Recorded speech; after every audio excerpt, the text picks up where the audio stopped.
community quarantine is hereby imposed in the entire of Metro Manila.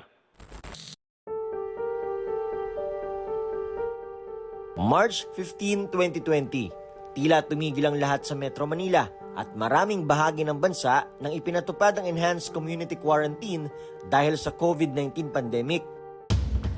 Nilockdown ang Metro Manila. Bawal maglabas-masok sa NCR maliban sa frontliners at may quarantine pass para makabili ng essential items. Lahat naka-face mask at pinag-face shield. Mga paraan para mapigilan daw ang pagkalat ng COVID. Ano lang unforgettable moments mo nung panahon ng pandemic? Quarantine. Lagi kong nasa quarantine hotel. Malungkot po. Bakit po? Kasi walang hanap buhay. Mahirap. Si Christian, bagamat masaya raw na napirmi sa bahay kasama ang pamilya, nahirapan naman daw dahil walang trabaho. Ipinagbawal kasi ang mga gaya niyang motorcycle taxi rider. Patay ang kabuhayan nun. Patay. Wala talagang income.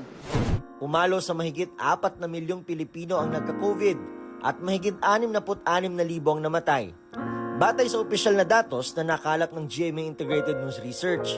Ayon kay Health Secretary Ted Herbosa na tumayo ring head ng COVID-19 National Task Force noon, sakaling maulit o may dumating na bagong pandemya, mas handa na raw ang bansa.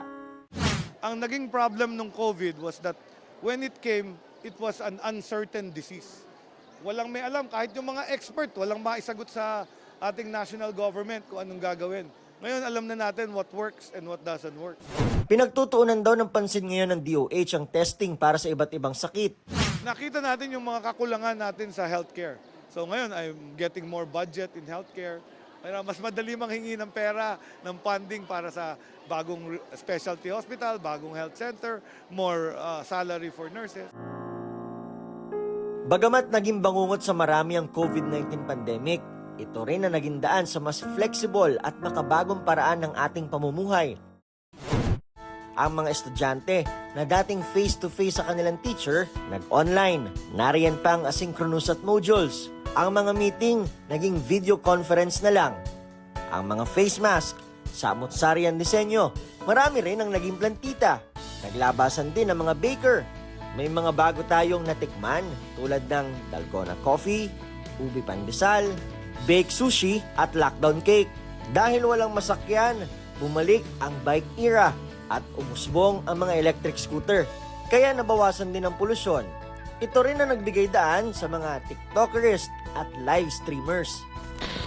Para sa GMA Integrated News, Nico Wahe, nakatutok 24 oras.